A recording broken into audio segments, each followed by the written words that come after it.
십자가의 그 사랑 나를 살리려 지신 그 십자가 모든 물과 피 나의 더러운 죄 씻으셨네.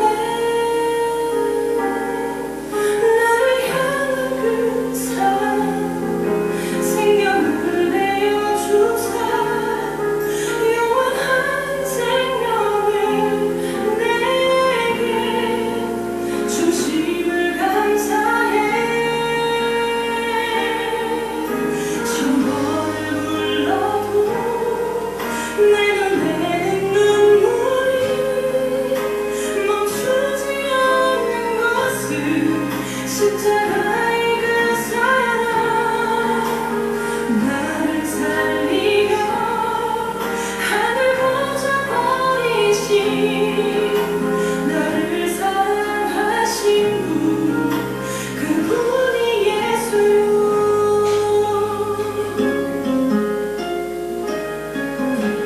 천번을 불러봐도 내 눈에 눈물이 멈추지 않는 것은 십자가의 그 사랑 나를 살리려 지신 그 십자가 모든 물과 피 나의 더러운 죄 씻으셨네. 나를 향한 그 사랑 생명을 내어주사 영원한 생명을 내게 주심을 감사해. 천번을 불러도 내 눈에는 눈물이 멈추지 않는 것은 십자가의 그 사랑 나를 살리려 하늘 보좌 버리신 나를 사랑하신 분 그분이 예수요. 천번을 불러도 내 눈에는 눈물이 멈추지 않는 것은 십자가의 그 사랑 나를 살리려 하늘 보좌 버리신 나를 사랑하신 분 그분이 예수요. 나를 사랑하신 분 그분이 예수요.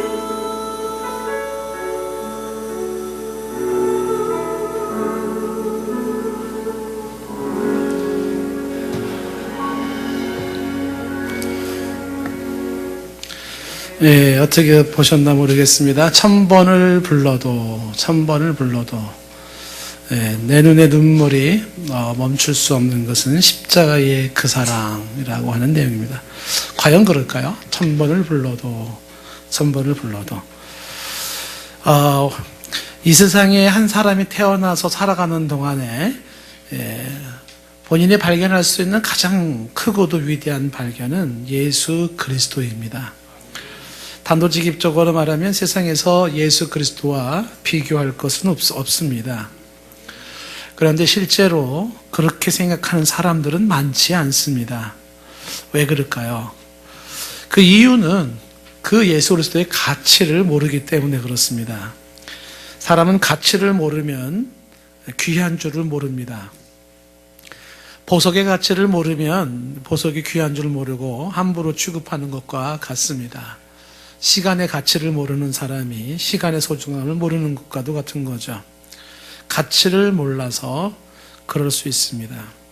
자, 그렇다면 그 가치를 알아야 되는데 예수 그리스도를 발견해야 되는데 그게 그리 쉽지 않다는 겁니다. 예수 그리스도를 발견한다는 거 어렵습니다. 쉬운 듯 어렵고 단순한 듯 심오합니다. 그거를 발견하는까지는 뭔가 베일이 앞에 가려져 있습니다. 그래서 그 베일이 벗겨지기 전까지는 그분을 알 수가 없고 그 가치를 알 수가 없습니다. 많은 사람들이 착각하는 것은 내가 예수 그리스도를 안다고 말을 하는데 실상은 모릅니다. 아는 게 아닙니다. 예수가 누구인지, 그리스도가 무엇인지조차 정립도 잘 안 돼 있는 경우도 많습니다. 어떤 분은 예수는 성이고 그리스도는 이름이고 이렇게 이해하시는 분이 계세요. 그렇지 않죠. 좀 더 부언 설명을 좀 하자면 예수는 개인적인 이름입니다. 우리식으로 영수, 철수, 영희 이런 것처럼 개인적인 이름이죠. 그리스도는 그분의 신분이에요. 신분. 그러니까 공적인 직분을 말하는 겁니다. 그리스도는 공적인 직분이죠. 그러니까 예수라는 그 인물이 바로 그리스도라는 직분을 가진 자입니다. 이게 예수 그리스도인 거죠. 그렇다면 또 그리스도는 뭐냐? 이렇게 또 질문할 수 있습니다. 그리스도라는 말은 구약 성경에 쓰여진 언어인 히브리어로 메시아라고 합니다. 히브리어의 메시아가 바로 그리스도입니다. 그랬을 때 그 메시아는 바로 제사장이나 선지자나 왕을 의미하죠. 구원자라는 뜻이에요. 구원자. 그래서 제사장처럼 인간의 죄를 사하고 하나님의 축복을 전달해주는 구원자. 선지자처럼 하나님을 대신해서 하나님의 뜻과 말씀을 전해주시는 구원자. 왕으로서 통치하시고 보호하시고 그리고 다스리시는 구원자. 이 세 가지 의미가 담겨 있는 게 메시아인데 그 메시아가 구원자라는 뜻이에요. 구원자. 이거를 헬라 말로 그리스도라고 하는 것입니다. 헬라 말로 크리스토스, 그리스도라고 하는 거죠. 그러니까 예수가 바로 구원자입니다. 라는 게 예수 그리스도라고 하는 것입니다. 자, 이 정도 알았다고 해서 그럼 예수 그리스도를 아는 거냐? 아니에요. 그렇다고 또 예수를 아는 게 아닙니다. 진짜 예수 그리스도를 안다는 것은 그분을 개인적으로 만나야 돼요. 개인적인 만남, 이걸 우리가 보통 인격적인 만남이라고 하는데 그 인격적인 만남을 가질 때 그분을 제대로 아는 겁니다. 그러니까 만나기 전까지는 그분을 제대로 아는 게 아닙니다. 그러면 또 우리가 궁금해집니다. 그러면 대체 인격적으로 만난다는 게 뭘 말하는 거냐? 그것도 참 모호한 말 아니냐? 혹시 이렇게 생각하시는 분이 계실지 모르겠습니다. 한번 예를 한번 들어보면 인격적으로 만난다. 그래서 그분을 안다라는 걸 이렇게 한번 예를 들어볼 수가 있습니다. 저는 트럼프라는 사람을 압니다. 미국의 대통령 트럼프를 압니다.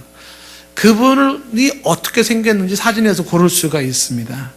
저는 그분이 1946년도 6월 14일 생인 것도 알고요. 현재 미국의 45대 대통령인 것도 압니다. 그의 배우자는 멜라니아 트럼프, 아들 도널드 트럼프 주니어, 그 다음에 딸 이방카 트럼프, 아들 에릭 트럼프, 딸 티파니 트럼프도 압니다. 그 사람이 펜실베니아 대학교 와튼스쿨 경제학을 학사를 한 것도 압니다. 최근에 미국 상원에서 그 트럼프 대통령에 대한 탄핵 심판이 기각된 것도 압니다. 트럼프 잘 알죠? 잘 아나요? 많이 아나요?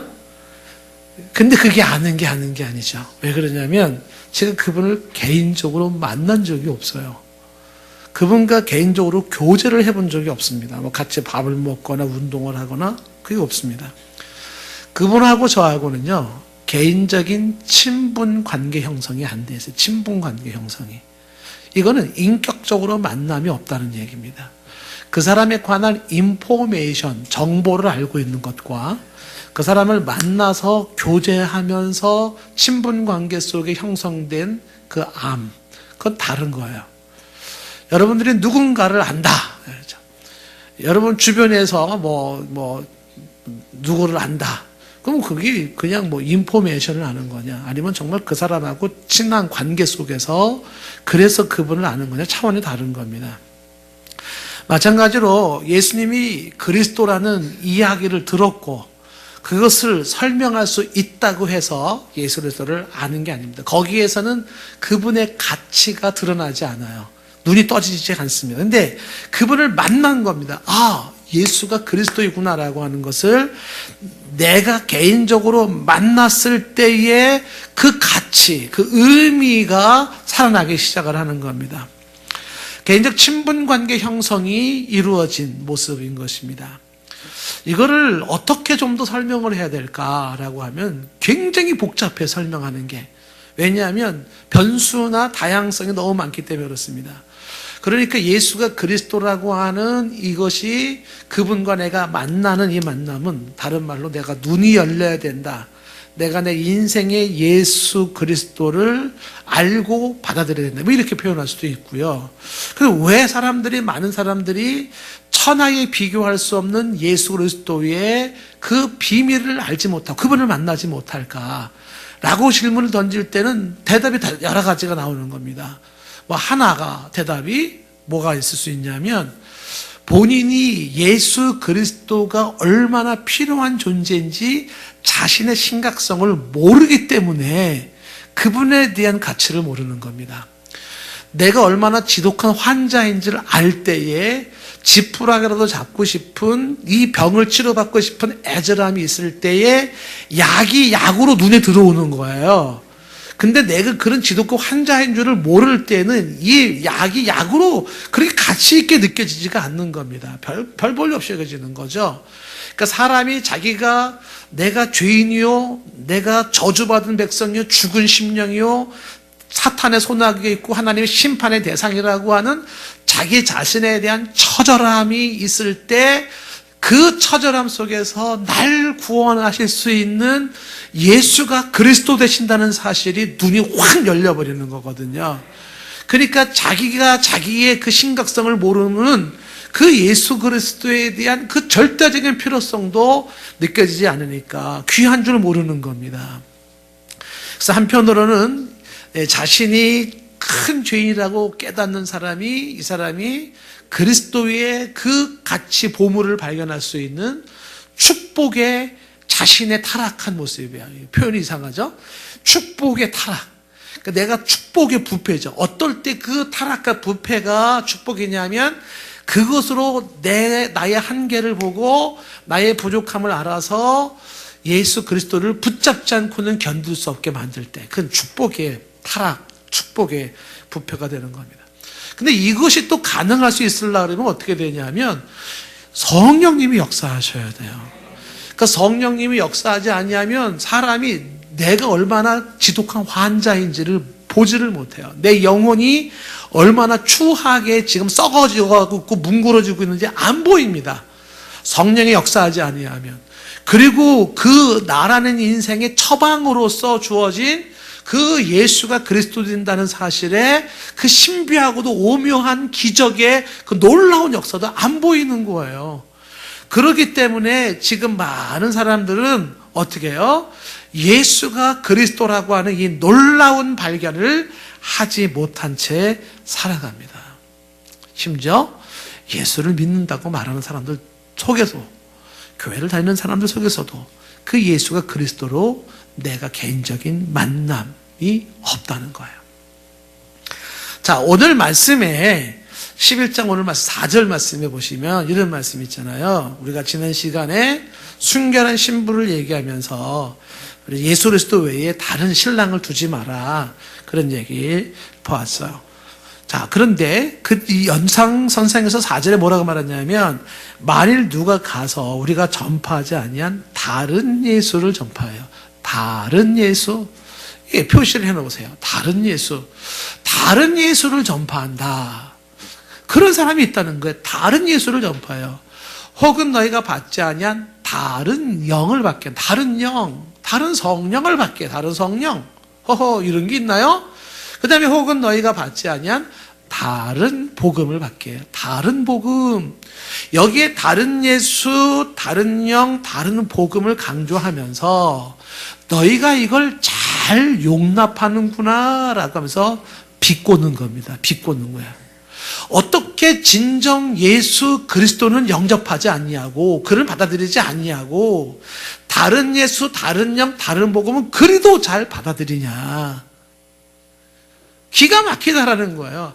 진짜 받아들여야 할 거는 안 받아들이면서 받아들일 필요가 없는 거짓된 거는 그래도 잘 받아들이느냐, 이렇게 얘기를 하고 있는 겁니다. 이 다른 예수, 다른 영, 다른 복음을 받아들이는 문제는 예수 그리스도 이후로 인류의 문제고, 지금도 인류가 이 문제로 신음하고 있는 사실입니다. 왜 수많은 사람들은 다른 예수에 집착을 할까요? 왜 수많은 사람들은 다른 성령을 가지고 있을까요? 왜 수많은 사람들은 다른 복음을 붙잡을까요? 그 이유는 예수 그리스도의 진짜 복음을 모르기 때문에 그런 거예요. 이 예수 그리스도의 진짜 복음을 알면 다른 거에 마음을 빼앗기고 거기에 붙잡지 않는 겁니다. 오늘 저는 이 부분을 좀 더 시간의 한도 내에서 좀 얘기하려고 하는 건데요. 역사적으로 예수 그리스도에 대한 수많은 잘못된 이론들이 있었고 그 오해가 있었습니다. 그런 내용들을 보면서 그 와중에도 정말 그 예수가 그리스도라는 것을 발견했던 놀라운 사람들을 한번 좀 몇 사람 주목을 해보고 싶습니다. 자, 성경에 나온 내용부터 한번 좀 짚어본다 그러면은요. 성경에 보면 지금으로부터 2000년 전에 저 이스라엘 땅의 베들레헴에서 예수라는 아기가 탄생을 했습니다. 그 아기가 탄생할 때에 천사가 지시하고 가르쳐준 그 지시를 받은 그 예수의 아버지인 요셉과 어머니 마리아도 처음에는 예수가 그리스도를 몰랐던 것으로 보여집니다. 그래서 예수 그리스도가 성전에 있는 것을 가지고 꾸짖는 모습을 보게 됩니다. 예수님과 함께 살았던 그의 식구들, 동생들도 그 예수가 그리스도인 줄을 몰랐습니다. 요한복음 7장 5절 말씀에 나오죠. 이는 그 형제들까지도 예수를 믿지 아니하며라. 그 형제들, 예수의 동생들도 예수를 믿지 않았습니다. 심지어 당대의 제사장들이나 율법학자들도 그 예수가 그리스도인 줄을 몰랐습니다. 예수님과 3년 동안 동거동락했던 제자들도 예수님의 초자연적인 기적을 보고 그리고 수많은 가르침을 받았던 제자들도 예수가 그리스도인 줄을 몰랐습니다. 그래서 예수님이 체포당할 때에 제자들은 다 방황을 하고 그리고 고향으로 돌아가는 신세가 되었습니다. 심지어 베드로도 주는 그리스도시요 살아계신 하나님의 아들입니다라고 고백했던 이 베드로도, 그렇게 고백했던 베드로도 예수님이 십자가 못 박혀 돌아가실 때 3번이나 부인을 했습니다. 뭔가 왔다 갔다 하는 베드로의 모습이에요. 그리고 예수님과 함께 따랐던 수많은 무리들이 있지 않습니까? 물고기 2마리, 보리떡 5개로 성인 남자만 5,000명을 먹는 기적을 보았고, 문둥병자가 살아나고 죽은 자가 살아나는 기적을 보았던 이 군중들도 그 예수가 그리스도인 줄을 몰랐습니다. 그래서 그 예수를 마지막에 버리는 겁니다. 십자가에 못 박으소서라고 외치면서 버리는 겁니다. 자, 그런데 이렇게 예수가 그리스도라는 것에 눈이 열리지 않았던 이 상황 속에서 이게 확 달라지는 놀라운 전환점이 하나가 생기는데, 그때가 언제냐면 예수님이 부활하신 이후예요. 부활하신 이후에 사람들은 이제 확실하게 예수가 그리스도인 것을 발견하기 시작을 합니다. 그래서 대표적인 예가 베드로죠. 좀 전까지만 해도 이 베드로는 주님을 부정했고 저주하면서 부인했던 베드로입니다. 그런데 이 베드로가 제대로 예수님을 만난 겁니다. 예수가 그리스도인 것을 제대로 확인을 했어요. 발견했습니다. 놀라운 발견이에요. 그 발견으로 베드로는 예수가 그리스도라는 거 이거 외치다가 인생을 끝냅니다. 그거 하나 외치다가 내 인생에 이거 하나만 외쳐도 가장 가치 있는 인생이라고 생각을 하는 겁니다. 사도행전 2장 22절에 베드로의 설교가 이렇게 시작되죠. 이스라엘 사람들아, 이 말을 들으라. 너희도 아는 바와 같이 하나님께서 나사렛 예수로 큰 권능과 기사와 표적을 너희 가운데서 베푸사 너희 앞에서 그를 증언하였다. 23절, 그가 하나님께서 정하신 뜻과 미래하신 대로 내어준 바 되었거늘 너희가 법 없는 자들의 손을 빌려서 그를 못 박아 죽였다는 겁니다. 그런데 24절에 하나님이 그를 사망의 고통에서 풀어 살리셨으니 이는 그가 사망에 매여 있을 수 없었음이라. 굉장한 증언이죠. 그리고 이것이 다윗의 예언의 성취인 것을 계속해서 설명을 해요. 그다가 이제 이어지는 36절에 이렇게 말하죠. 다 같이 읽어봅시다. 시작. 그런즉 이스라엘 온 집은 확실히 알지니 너희가 십자가에 못 박은 이 예수를 하나님이 주와 그리스도가 되게 하셨느니라. 너희가 십자가는 그 예수가 주와 그리스도 되신다는 거야. 이거 발견해서 놀라운 발견을 한 겁니다. 그래서 이거를 외치는 겁니다. 십자가에 못 박았던 그 예수가 바로 주요 그리스도다 라고 얘기를 하는 것입니다. 사도행전 5장 30절을 가면 계속해서 베드로는 너희가 나무에 달아 죽인 예수를 얘기했죠. 나무에 달아 죽인 예수. 우리 조상의 하나님이 살리셨다. 죽인 예수인데 부활하셨다. 예수님이 누구냐? 죽으시고 부활하신 분이다 라고 강조하면서 이어진 31절에 이분이 회개함과 죄사함을 주는 분이라는 거예요. 회개함을 주고 인간의 죄사함을 주시는 분이요 바로 그리스도 구원자 메시아인 것을 선포하고 있는 것입니다. 예수가 그리스도라는 사실에 눈을 뜬 베드로의 모습. 전에는 눈을 안 떴어요.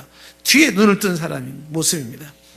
이런 모습이 스데반에서도 나타나기도 하고요. 스데반 7장에 나온 내용이 있습니다. 집에 가서 한번 보시기를 바라고, 또 한 사람이 바울입니다.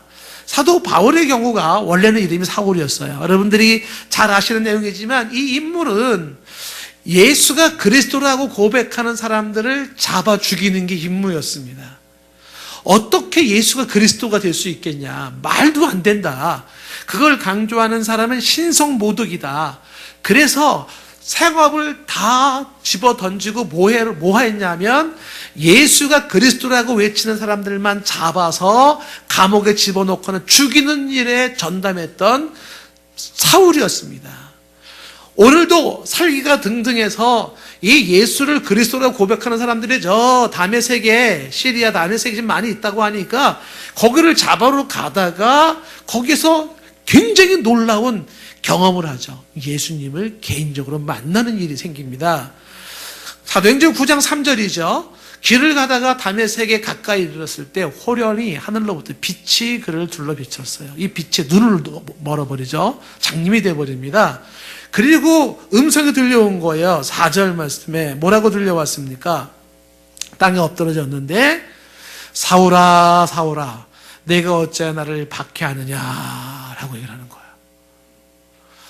이게 어마어마한 이야기입니다. 여러분 한번 바꿔놓고 생각해 보세요. 제가 유사한 경험을 한번 한 적이 있는데 길을 걸어가는데 정말 너무너무 선명하게 하늘에서 제 이름을 부르는 거예요. 환상도 아니고 환청도 아니에요. 정말 똑 부러지게 제 이름을 딱 불러요.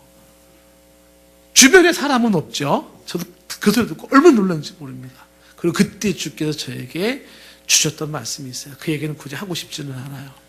그런데 생각을 해보세요. 여러분이 길을 가는 20m 도로를 가고 저 40m 길을 가는데 갑자기 여러분의 이름을 탁 부른다고 생각을 해보세요. 국태호 장로야. 그러면 장로님 얼마나 놀라시겠어요? 왜 누구지? 어마어마하게 놀라는 일 아니겠습니까? 그렇죠? 예. 그 음성을 딱 듣는 거죠. 자기 이름을 부른다라는 건 뭘 의미하는 거냐면 나를 알고 있는 분이라는 거예요. 이름을 부른다는 것은 내가 누구인지 내가 어떤 사람인지를 알고 있다라는 거예요. 그러니까 나를 알고 있어서 내 이름을 부르는 그 사람이 있으니까 궁금하죠. 대체 누구냐 이 사람이. 누군데 나를 아냐. 그래서 이어지는 질문이 뭐라고 돼요? 5절에 주여 누구십니까? 라는 질문이 나오는 거예요. 여기서 주여라는 것은 선생님 그런 뜻이죠. 누굽니까? 누군데 나를 알죠? 누군데 내 이름을 부르죠? 라고 질문을 던진 겁니다. 그때 분명하게 대답했죠. 나는 내가 박해하는 예수라. 사도 바울은 예수가 십자가에 죽은 것으로 끝난 줄 알았어요. 더 이상의 이제 예수를 추종자가 없고 더 이상 모든 게 끝나는 건 줄만 알았어요. 그분은 죽음으로 끝나는 분인 줄 알았어요. 근데 그분이 살아계셨던 거예요. 그리고 그분이 뭐라고 말하냐면 나는 내가 박해하는 이라는 거예요. 내가 그분을 박해한 걸로 어떻게 알고 계셨을까요? 그분이 다 알고 계셨던 거예요. 여기서 이 사도 바울은 무릎을 팍 불어버리는 거예요. 예수가 그리스도가 아니라고 생각했었고 그를 믿지 못하게 만드는 것이 하나님을 잘 섬기는 거라 생각했던 이 생각이 깨져버리면서 그 예수가 살아계신 그리스도구나라는 것을 발견하기 시작할 때 이 발견은요 정말 어마어마한 발견인 거예요. 그 어떤 발견이나 비교할 수 없는.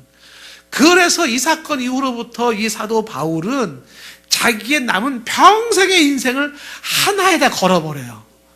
예수가 그리스도라고 하는 사실을 선포하는 데다 인생을 걸어버리는 거예요.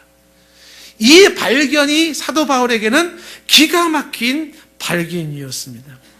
비시디오 안디옥에서 이 사도 바울이 사도행전 13장 23절에 이렇게 말을 해요. 하나님이 약속하신 대로 이 사람 다윗을 말하죠. 다윗의 후손에서 이스라엘을 위해 구주를 세우셨는데 곧 예수라. 그 예수가 구주다라는 이야기를 합니다. 그 예수 그리스도의 발견이 어느 정도냐면 이 사도 바울이 이렇게 고백을 합니다. 여러분 한번 보십시오. 많은 분들이 익히 보았던 말씀이지만 다시 한번 보십시오. 뭐라고 고백을 하냐면 빌립보서 3장 7절 이하에서 말을 하죠. 그러나 무엇이든지 내게 유익하던 거, 공부, 무슨 지식, 돈, 명예, 권력, 수많은 게 있을 수 있겠죠. 내게 유익하던 것을 다 그분을 위해서 해로 여겨요. 왜 해로 여길까요? 그분이 가장 중요한 거기 때문에 가장 중요한 거를 위하여 덜 중요한 거를 놔야 돼요. 덜 중요한 거를 붙잡아서 더 중요한 거를 놓쳐버린다는 거예요. 그래서 그분이 더 중요한 분이기 때문에 그분을 잡기 위해서는 덜 중요한 거는 다 놔야 돼. 해롭게 생각해야 돼. 그렇지 않고는 더 중요한 그분을 잡을 수가 없어요. 예수 그리스도는요, 내게 유익했던 그 어떤 것과 비교할 수 없는 더 중요한 거예요. 더 중요한 거. 그래서 그리스도를 위해서 다 해로 여겨요. 내게 유익했던 거를. 그러면서 이어지는 충격적인 얘기가 8절이잖아요. 또한 모든 것을 해로 여기는 것은 내 주 그리스도 예수. 그분을 아는 지식이 가장 고상하기 때문이라. 비교할 것이 없어요. 내 주 그리스도 예수를 아는 지식. 이것이 가장 고상하기 때문이라 내가 그를 위해서 내가 모든 것을 다 잃어버려 놓을 수가 있어요. 예수의 절대가 다른 모든 걸 상대화시켜버린 거예요. 그래서 다른 것들을 배설물까지 여길 수 있었고, 그래서 내가 그리스도를 얻고 그 안에서 구절에 발견되기를 원한다. 좀 어려운 얘기로 나에게 가지고 있는 이 의로운 것은 율법의 행위로 된 것이 아니라 오직 그리스도를 믿음으로 말미암는데 이 믿음이 하나님께로부터 난 의라고 이야기를 하고 있습니다. 예수가 그리스도인 것을 발견한 사람과 발견하지 않은 사람들의 차이. 예수 그리스도가 그리스도인 것을 발견한 사람은 그것을 위해서 모든 것을 다 내려놓을 수 있을 만큼 그 가치와 의미를 발견하는 거예요. 그 소중함을 아는 거예요. 나라는 존재의 심각성과 나의 그 처참한 나의 실상과 그리고 오직 그 예수가 그리스도 되심으로 말미암아 나의 영원한 나의 문제가 해결되어지는 해답을 찾기 시작을 하는 것입니다. 좀 전에 예수님의 형제들도 예수를 믿지 않았다고 말했죠. 그 형제 중에 한 사람이 야고보입니다. 그 야고보도 처음엔 예수를 믿지 않았는데 부활하신 예수님을 만나면서 그 예수님이 그리스도라는 사실에 눈이 열렸어요. 그래서 야고보서를 쓰죠. 야고보서 1장 1절에 뭐라고 썼냐면 하나님과 주 예수 그리스도의 종 야고보는 예수 그리스도라고 똑 부러지게 얘기하죠. 예수는 그리스도예요. 예수 그리스도인, 그러면서 그분의 종이라고 스스로가 자기를 얘기해요. 나는 그분의 종이다. 예수는 그리스도시고 나는 그의 종이다. 이렇게 고백을 하는 거예요. 이 고백이 뭡니까? 바로 예수 그리스도를 향하여 눈이 열린 겁니다. 예수님의 제자 중에 사도 요한은 예수가 그리스도라는 이 분명한 사실 앞에서 똑 부러지게 이렇게 말을 합니다. 요한일서 2장 22절 말씀 잘 보세요. 여러분, 거짓말하는 자가 누구냐? 누가 거짓말하는 자일까요? 예수께서 그리스도이심을 부인하는 자가 아니냐. 여러분, 거짓말하는 자가 누구냐면 예수를 그리스도라고 하지 않는 자가 거짓말하는 자예요. 아무리 그럴듯한 사랑의 소중함, 인권의 소중함, 무슨 자연의 아름다움, 가정의 소중함, 많은 이야기를 쏟아놓는다 할지라도 예수가 그리스도임을 부인한다면 그는 거짓말쟁이에요. 누가 거짓말쟁인가? 예수께서 그리스도이심을 부인하는 자니, 아버지와 아들을 부인하는 그가 바로 적그리스도라고 얘기해요. 적그리스도, 안티크라이스트, 적그리스도입니다. 적그리스도는 뿔이 달려있고 송곳니 2개가 나와 있고 입이 빨간 그런 게 아니에요. 영화든 소설이든 혹은 인터넷이든 어떤 철학이든 이론이든지 간에 예수가 그리스도라는 걸 가리고 그것을 보지 못하게 만들고 부인하는 게 있다면 그 모든 건 다 적그리스도예요. 근데 그 적그리스도의 사람들이 속는 거죠. 사도 요한은 계속해서 이렇게 얘기를 합니다. 요한에서 4장 1절 말씀, 사랑하는 자들아 영을 다 믿지 말고 오직 영들이 하나님께 속하였나 분별해라. 많은 거짓 선지자가 세상에 나왔습니다. 2절에 이로써 너희가 하나님의 영을 알 건데 곧 예수 그리스도께서 육체로 오신 것을 시인하는 영마다 하나님에 속한 것이고, 3절에 예수를 시인하지 아니하는 영마다 하나님에 속한 것이 아니니 이것이 곧 적그리스도의 영이니라.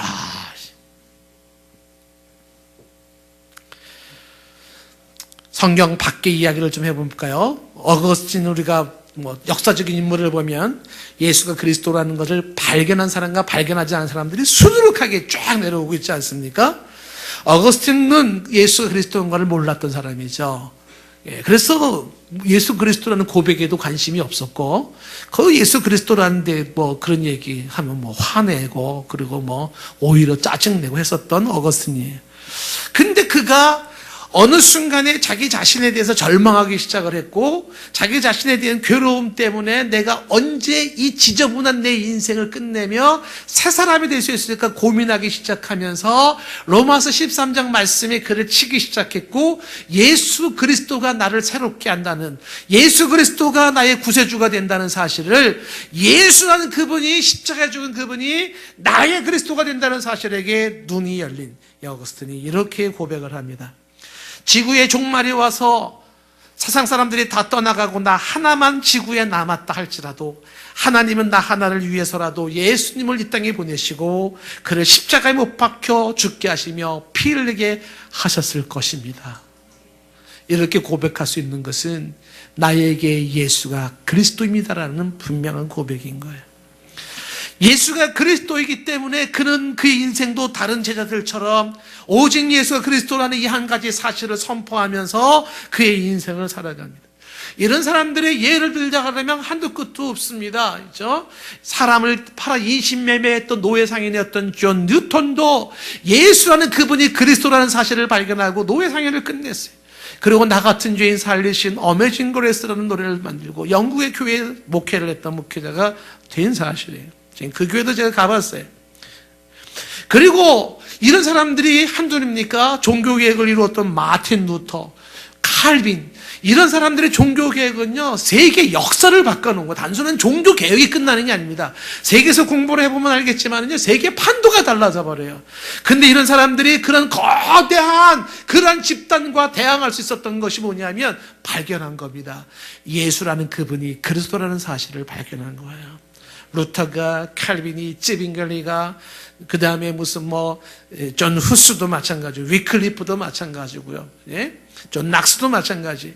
수많은 사람들이, 여기에 존 버년도 마찬가지고요. 철학자였던, 수학자, 과학자였던 파스칼도 예수가 그리스도인 걸 발견하고 감탄하잖아요. 기회를 캐고로도 마찬가지예요. 여러분, 죽음에 이르는 병 보면 마지막 결론이 뭐예요? 답이 없어요. 사학자들이 마지막에 한 가닥 심한 거 탁 열어놓은 게 뭐냐 하면 그리스도입니다. 그리스도. 예수 그리스도예요. 예수 그리스도만이 답이라고 하는 부분이 그 학자들이 열어놓는 것입니다. 질문을 던져야 할 것은 과연 예수가 그리스도인 걸 아는 사람들이 몇 명이나 될까? 1910년도에 영국의 에딘버러에서 세계 선교사 대회가 열렸는데, 이 선교사 대회는 세계 교회들이 연합해서 내려오는 그 교회 모임입니다. 선교사들 중심으로 해서 교회 협의회 모임이 형성되기 시작하는데, 이 흐름을 가만히 보면은요, 참 기가 막힌, 정말 쉽게 논하기 쉽지 않은 그런 어려운 주제가 흘러내려오는 게 있습니다. 그 WCC라고 하는 이 모임이 그 1910년 에딘버러 선교대, 물론 그 이전에도 선교대회들은 많이 있었지만은 10년을 공식적인 기점으로 해가지고서 이게 1961년 뉴델리에서 48년도 암스테르담에서 첫 번째 WCC 세계교회 협의회가 형성이 됐어요. 그리고 이것이 61년 뉴델리에서 3차 WCC가 열리면서 복음주의 입장을 유지하고 있던 IMC라고 하는 게 WCC 합병이 되어집니다. 그래서 WCC가 공식적인 세계교회 협의회로 내려오기 시작을 하고 있죠. 이 WCC 이야기를 하면은요, 몇 시간을 얘기를 해야 될 겁니다. 이 WCC가 무조건 다 나쁜 건 아니에요. 거기 좋은 건 많습니다. 그런데 많은 이야기 중에 성경의 유호성을 강조하고 종교다원주의, 종교혼합주의를 강조하고 일신론을 강조하고 사회구원을 강조하고 선교무용론을 강조하고 마르크스주의를 허용하고 자유신학을 허용, 다 수많은 비판들이 있지만 그 중에 한 가지 딱 짚고 넘어가야 되는 게 하나가 있어요. 그게 뭐냐면 예수의 유일성을 부정한다는 겁니다. 예수의 유일성, 오직 예수를 부정한다는 거예요. 그래서 예수만이 구원자라고 말하지 말고 예수도 구원자라고 말하라. 그러니까 예수만이 그리스도가 아니라 예수가 아닌 존재도 그리스도는 많이 있다고 이야기를 하는 겁니다. 과연 그런가요?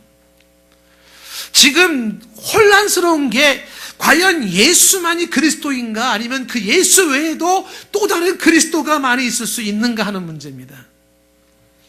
이 WCC가 그 맥을 이어오다가 1975년도 나이로비 대회에서 5차 대회에서 주제를 잡은 게 해방신학입니다. 그 해방신학이라고 하는 제목이 자유케 하시는 그리스도의 제목이 얼마나 좋습니까? 이 해방신학도 얘기할 게 굉장히 많은 부분들입니다. 다 폐일원하고, 이 해방신학에서는 배울 게 많아요, 우리가. 그러나 거기서 배울 것이 많이 있지만 거기에서 한 가지 눈여겨봐야 될 게 있어요. 그게 뭐냐면 이 세계 선교대회라고 하는 WCC에서 쭉 내려오면서 놓치지 않는 아주 중요한 주제가 있어요. 그게 뭔지 아십니까? 가난한 자예요. 이 가난한 자라고 하는 이 주제가요, 굉장히 중요한 문제입니다. 이 세계 교회들이 관심을 두고 있는 게 가난한 자인데, 그 가난한 자는 단순하게 돈이 없는 경제적인 빈곤자를 말하지 않습니다. 가난한 자라고 얘기하는 이 가난한 자는 누구를 말하는 거냐면 바로 정치적으로 압박받는 자, 독재 정권 하에서 압박을 받고 있고 있는 눌린 자들, 혹은 소수자들, 성소수자들도 막 얘기를 하지 않습니까? 소수자들처럼 인권을 침해받고 있는 자들, 무엇인가 슬픔과 어려움 속에 있는 자들을 아울러서 가난한 자인데, 이 가난한 자들은 단순하게 동정의 대상이 아니라는 거예요. 여러분, 이 가난한 자들이 누군지 아십니까? 이 가난한 자들에 대한 이야기가 확연하게 드러나게 보여지는 부분을 제가 설명해 드릴게요. 이 해방신학까지 받아들인 WCC가 한국에 들어와서 토착화신학을 만들었습니다. 그게 민중신학이에요. 그 민중신학은 한국의 해방신학이라고 하는데, 그 민중신학의 핵심 키워드가 민중입니다. 그 민중이 뭐냐면 한 맺힌 백성이에요.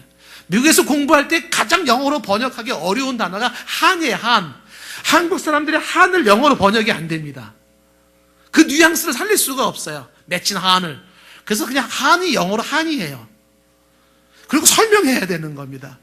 그런데 그 한 맺힌 이 사람들이 민중인데, 이 민중이 앞에서 얘기했던 가난한 자들과 같은 맥을 가져요. 사회적으로 억압된 자, 가난한 자, 소외된 자예요.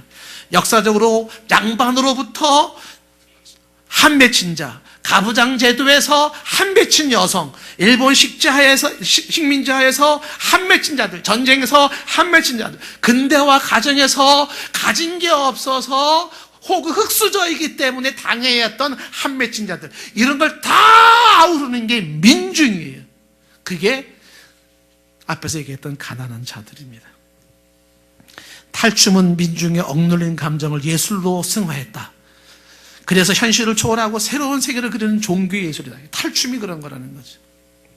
제가 왜 이렇게 장황하게 얘기하는 줄 아시겠어요? 그 가난한 자, 그 한 맺힌 자, 그 민중. 당연히 중요하고 도와야 되고 관심을 둬야 되겠죠.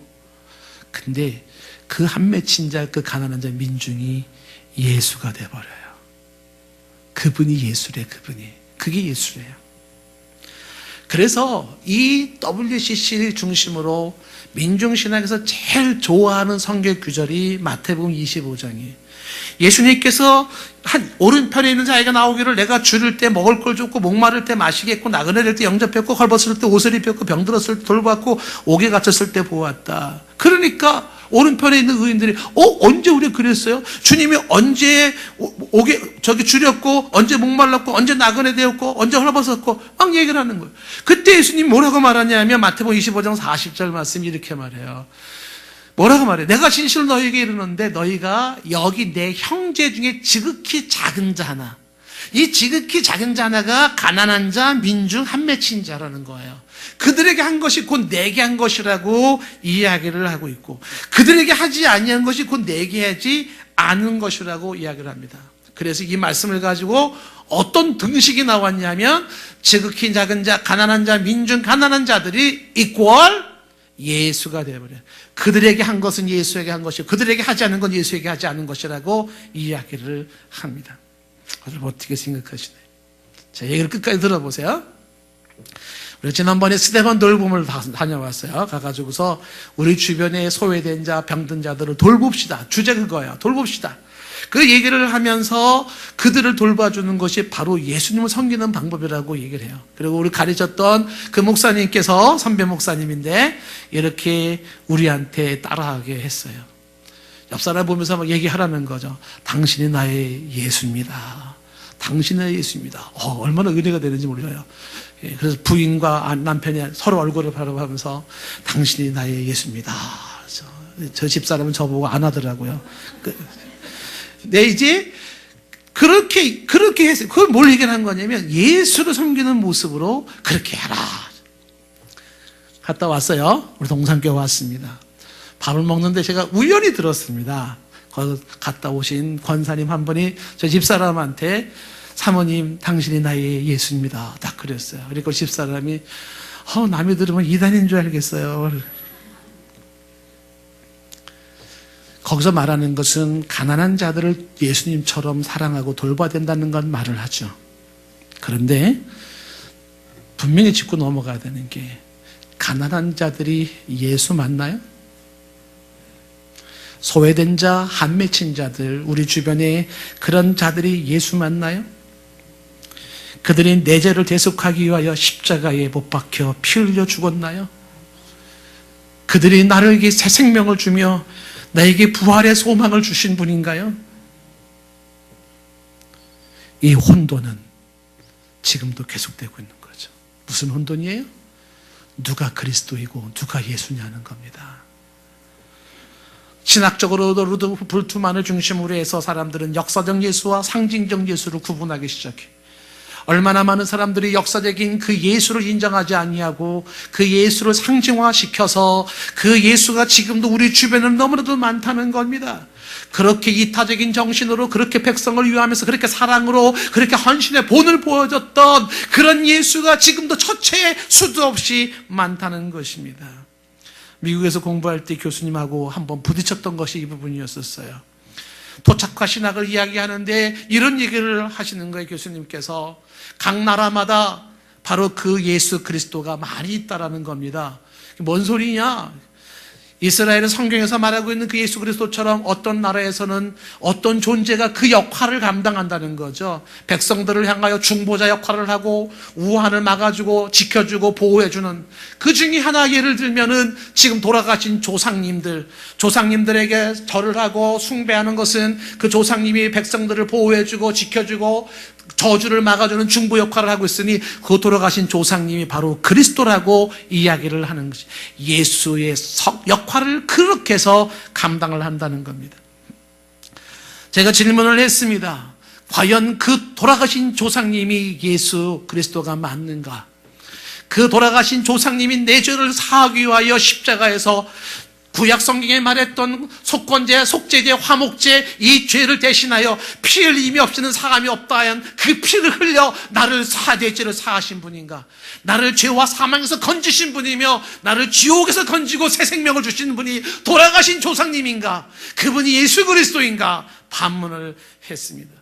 만약에 그 예수 그리스도를 하나의 상징으로 보아져서 전 세계에 수많은 예수가 있고 수많은 그리스도가 존재한다면 석가모니도 그리스도요, 공자도 그리스도요, 마호메토도 그리스도요, 심지어는 돌아가신 조상님뿐만이 아니라 삼신 할머니도 그리스도요, 소도 그리스도요, 원숭이도 그리스도요, 도마뱀도 그리스도요, 쥐새끼도 그리스도가 되고 다 예수가 되고 다 그리스도가 될 겁니다.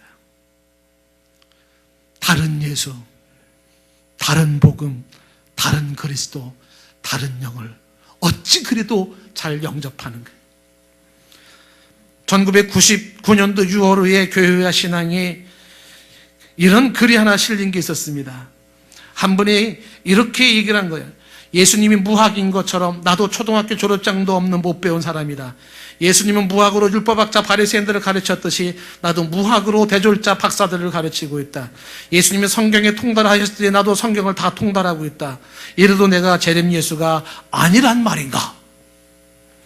여기에 김서감이라는 이 사람의 이 모습 앞에 기자가 물었습니다. 당신이 재림 예수라고 하는 것을 좀 더 설명을 해 보십시오. 그러니까 이분이 자신의 재림 예수로서 설명하는 거예요.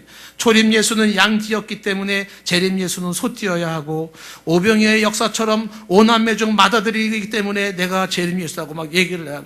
그러니까 기자가 대체 뭔 소리를 하는 거냐고 써놨어요. 그런데 이 재림 예수를 믿는 자들이 추종자인데 그 추종자 중에 목사도 있었대요.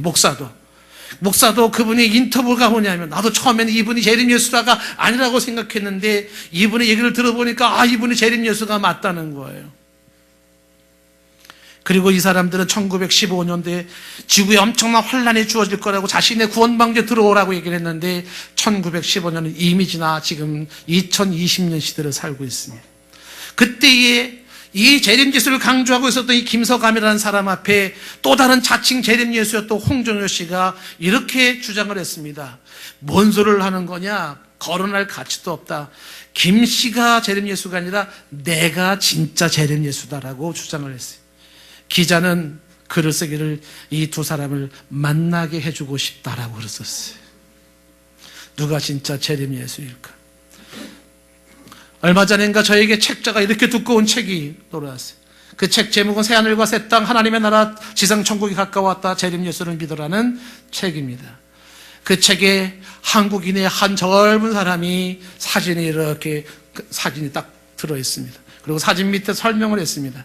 재림 예수가 먼저 많은 고난을 받으며 이 세대에게 버림받아 1976년 음력 1월 30일 서울 서대문구 교도소에서 질고를 당하사 운명하셨다.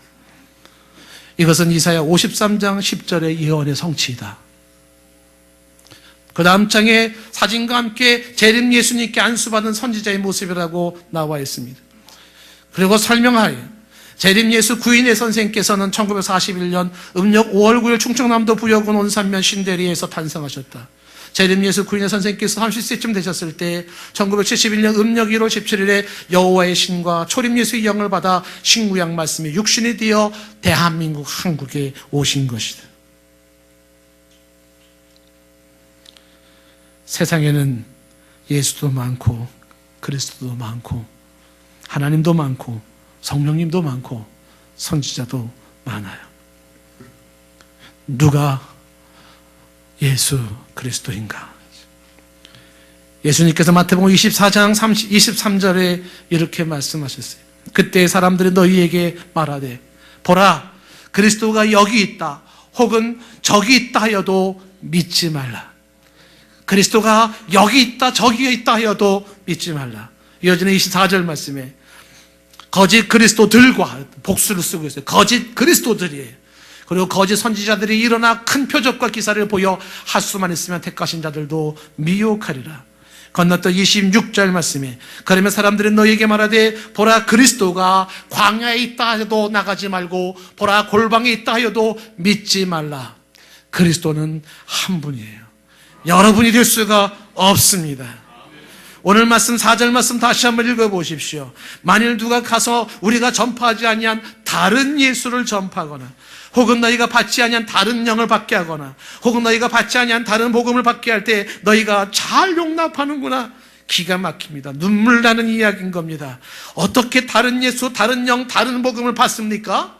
제가 목회하면서도 저도 참 이해가 안 되는 거예요.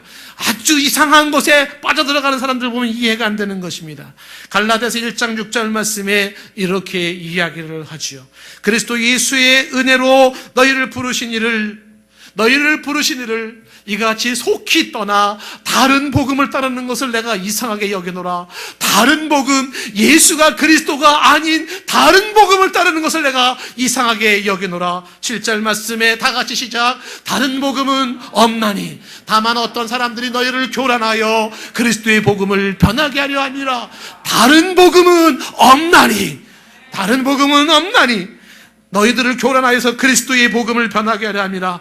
8절 말씀 이렇게 말하지 않습니까? 그러나 우리나 혹 하늘로부터 온 천사라 할지라도 우리가 너희에게 전했던 그 십자가에 못 박힌 예수 그리스도 이 복음 외에 다른 복음을 전하면 저주를 받을지어다예요.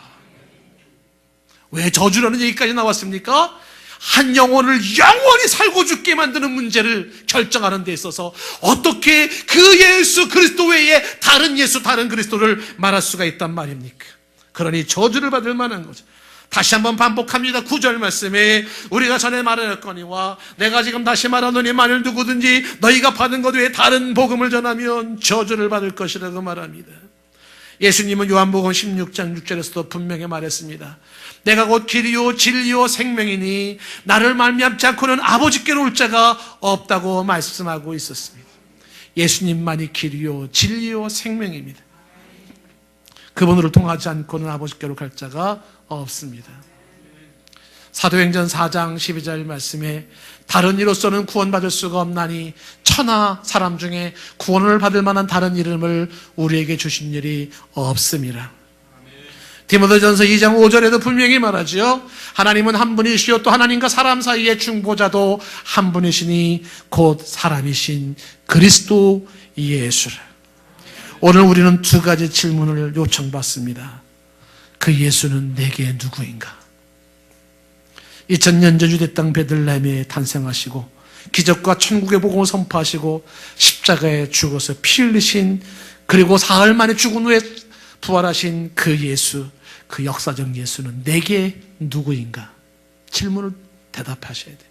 그 예수는 내게 누구인가? 그리고 내 인생의 그리스도는 누구인가? 내게 그리스도 구세주는 누구인가?